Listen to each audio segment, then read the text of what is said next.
Subscribe to our YouTube channel and press the bell icon to get the latest updates. ये मेरा संदेश तमाम liberal secular दोस्तों के नाम है, जिसमें मैं अपने आप को भी शामिल करता हूँ। बहाना है प्रताप मेहता, मेरे दोस्त और ऐसे कमेंटेटर जिनकी मैं पर्सनली बहुत रिस्पेक्ट करता हूँ, जिनकी हर बात को बहुत ध्यान से पढ़ता हूँ। पिछले हफ्ते उन्होंने मेरे आर्ग्यूमेंट को रिफ्यूट करते हुए एक आर्टिकल लिखा इंडियन एक्सप्रेस में। शानदार आर्टिकल था, जरूर पढ़िएगा, जो सेकुलरिज्म के सवाल पे मैंने लिखा।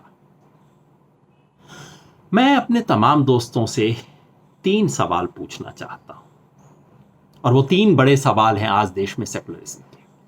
पहला, आज सेकुलरिज्म की क्या अवस्था है? दूसरा, अगर खराब है तो क्यों खराब है? बीमारी है तो क्यों हुई है? और तीसरा, सबसे बड़ा सवाल, आज हम क्या कर सकते हैं?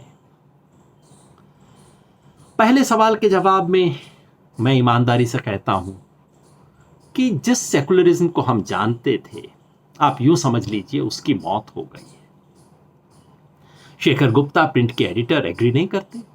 वो कहते हैं तो तुम जैसे लोग पता नहीं कब से बातें फैला रहे हैं। पिछले 20 साल में पता नहीं कितनी बार मैंने सुन लिया कि मर गया सेकुलरिज्म, मर गया सेकुलरिज्म। ये सच हो सकता है शेखर, डेमोक्रेसी की तरह सेकुलरिज्म भी कई मौत मरता है। और वो कहते हैं ना, लेना होगा जन्म हमें कई कई बार, उसे कई बार जन्म भी लेना पड़ता है। ये बात सच है कि सेकुलरिज्म की मौत की बात कई बार हुई होगी, लेकिन हर बार कुछ है जो मरता है। 5 अगस्त को जो हुआ, जिस तरह से हुआ, उसमें इस देश के सेकुलरिज्म के कुछ आदर्श थे जो खत्म हो गए, ध्वस्त हो गए। इस सच्चाई को मानना होगा। सिर्फ अपॉर्चुनिस्ट पॉलिटिक्स नहीं खत्म हुई, वो तो हुई और बहुत अच्छा हुआ, खत्म हुई, लेकिन सेकुलरिज्म के कुछ आइडियल्स भी खत्म हुए। सवाल है क्यों?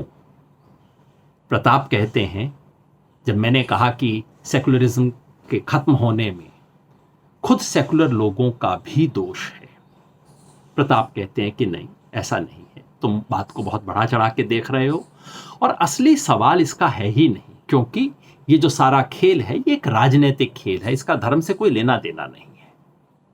ये बात सही है, मैं प्रताप की बात से डिसएग्री नहीं करता। ये बात सच है कि राम जन्मभूमि मूवमेंट कोई रिलीजन के बारे में मूवमेंट नहीं था, वो एक पॉलिटिकल मूवमेंट था। उसके नाम पे जो कुछ हुआ है ये बिल्कुल पॉलिटिक्स रही है, इसमें कोई शक नहीं है। जैसे मोहम्मद अली जिन्ना ने जो पाकिस्तान के नाम पे सब कुछ किया, जो मूवमेंट चलाई, उसका इस्लाम से कोई संबंध नहीं था, वो एक पॉलिटिकल मूवमेंट था। लेकिन वो सवाल जो तब पूछा जाना चाहिए था, वो सवाल जो आज पूछा जाना चाहिए। तब सवाल ये था कि हां, जिन्ना साहब ने मूवमेंट चलाया, केवल पॉलिटिकल मूवमेंट था, लेकिन उस वक्त के अधिकांश मुसलमान उनसे सहमत क्यों हुए? कहीं कुछ तो कमी रही होगी हमारे नेशनल मूवमेंट की। यह सवाल हमें आज पूछना चाहिए कि आज बीजेपी आरएसएस ने सब कुछ चलाया, लेकिन एक साधारण औसत हिंदू क्यों उनसे सहमत हो गया? आज एक साधारण हिंदू के मन में सेकुलर शब्द सुन के लगता है पता नहीं कैसे लोग हैं, पता नहीं क्या बात करता है, शायद वो देश के इंटरेस्ट में नहीं है, ऐसा कुछ एक भावना आती है। वो क्यों आती है? प्रताप कहते हैं कि इस वक्त सवाल सीधा सीधा ये है कि मुसलमानों को देश से बहिष्कृत किया जा रहा है। बिल्कुल सही कहते हैं, यही चैलेंज है। एंटी-सीए मूवमेंट के अंदर हमने यही सब बातें रखी थी, लेकिन साथ में हमें अपने गिरेबान में भी झांक के पूछना होगा कि आखिर क्यों है कि ये सब बात इस देश के औसत समझदार व्यक्ति को हम नहीं दिखा पा रहे। जब हम एक उंगली मोदी सरकार की तरफ उठाते हैं जो उठानी चाहिए, आरएसएस बीजेपी की तरफ उठाते हैं जो उठानी चाहिए, 3 उंगलियां हमारी तरफ भी बोलती हैं, और वो 3 उंगली कहती हैं कि इस देश के सेकुलरिज्म के जो झंडा उठाने वाले लोग थे, हम जैसे लोग, मैं अपने आप को उसमें शामिल मानता हूं, हमारा भी दोष है। अपने गिरेबान में झांकने का वक्त है। ये 3 उंगलियां कहती हैं कि हम समाज से कटे हुए थे, हम अनपढ़ थे और हम अहंकारी थे। कड़वी बातें हैं, लेकिन सुननी पड़ेगी।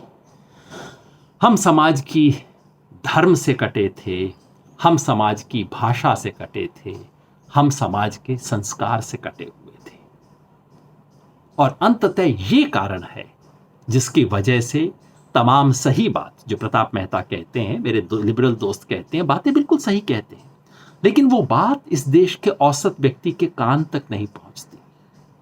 और उसके लिए सिर्फ वो जिम्मेवार नहीं है, हम जिम्मेवार हैं। उसी से जुड़ा है आखिरी सवाल, तो फिर अब क्या करना चाहिए?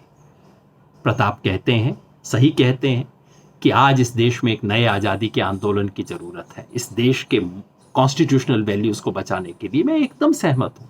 आज संवैधानिक व्यवस्था को बचाने के लिए हम खाली संवैधानिक व्यवस्थाओं पर निर्भर नहीं कर सकते। आज गणतंत्र को बचाने के लिए गण को खड़ा होना पड़ेगा। एक नए आज़ादी के आंदोलन की ज़रूरत है। लेकिन उस आज़ादी के आंदोलन की खनक कैसे होगी? एक साधारण व्यक्ति के मन में उसके प्रति उत्साह कैसे पैदा होगा? वो तभी होगा अगर जिन चीज़ों के लिए हम लड़ रहे हैं, एक सेकुलर इंडिया का जो आइडियल है, वो एक साधारण व्यक्ति को समझ आए। उसे समझ आए कि क्यों सेकुलरिज्म की बैटल इस देश को बचाने की बैटल है। वो समझ तभी आएगा अगर हम आम व्यक्ति से उसकी भाषा, उसके मुहावरे में संवाद करेंगे। जो काम आरएसएस ने 95 साल से किया, वो काम हमें करना होगा। लोगों से बात करना, उनकी भाषा में बात करना।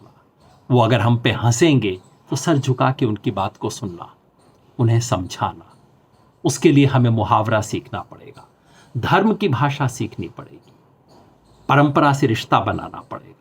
धर्म और परंपरा की बात आते ही डर लगता है, लेकिन धर्म की बात, भाषा सीखने का मतलब ये नहीं कि धर्म, किसी भी धर्म ग्रंथ के अंदर जो अच्छी बुरी बात लिखी है उसको मान लिया जाए। नहीं, ये बिल्कुल मतलब नहीं है कि अगर कोई जाति व्यवस्था को डिफेंड करने की बातें हो उसको हम माने। कतई मानने की जरूरत नहीं है। परंपरा से सीखने का मतलब ये नहीं कि परंपरा के साथ जो कूड़ा आ रहा है उस कूड़े को भी हम अपने साथ ग्रहण कर ले। कोई नहीं करता, नदी में से कूड़े को निकालते हैं, अच्छा पानी पीते हैं। लेकिन धर्म, परंपरा की भाषा, वो इस देश का संस्कार है। वो एक तरह से वर्णमाला है, अल्फाबेट है। उससे हमें शब्द बनाने होंगे जो इस व्यक्ति के, एक साधारण व्यक्ति के कान तक पहुंचे, उनसे संवाद करें। ये माने कि हमारा लिबरलिज्म, हमारा सेकुलरिज्म, इसका जो अहंकार है, 5000 साल की एक सभ्यता, इसमें जो कुछ लोगों का ज्ञान है, मूल्य है, उस सब से हमें सर झुका के सीखना होगा। और शुरुआत के लिए एक बात बताऊं, शुरुआत के लिए इस सेकुलरिज्म जो शब्द है, इसको हम भारतीय भाषा में क्यों ना बनाएं? ये धर्म निरपेक्षता तो बिल्कुल गलत अनुवाद है। धर्म से निरपेक्ष कोई कैसे हो सकता है? मजहब से हो सकता है, रिलीजन से हो सकता है, धर्म से निरपेक्ष कैसे हो सकता है? पंथ निरपेक्षता कुछ लोगों ने चलाया, समझ नहीं आता। सर्वधर्म संभाव बहुत सुंदर शब्द है, लेकिन गांधीवादियों को ही समझ आता है। तो ऐसा करें, सेकुलरिज्म को बचाने के लिए पहले कदम के रूप में ये सेकुलरवाद का एक भारतीय भाषा में एक ऐसा शब्द चुने जो साधारण व्यक्ति के, गांव में किसी ज़्यादा न पढ़ी हुई औरत के कान में जाए तो उसे लगे कि कोई सुंदर चीज़ है जिसे बचाने की ज़रूरत है। आप भी सोचिएगा, मैं भी सोचूं।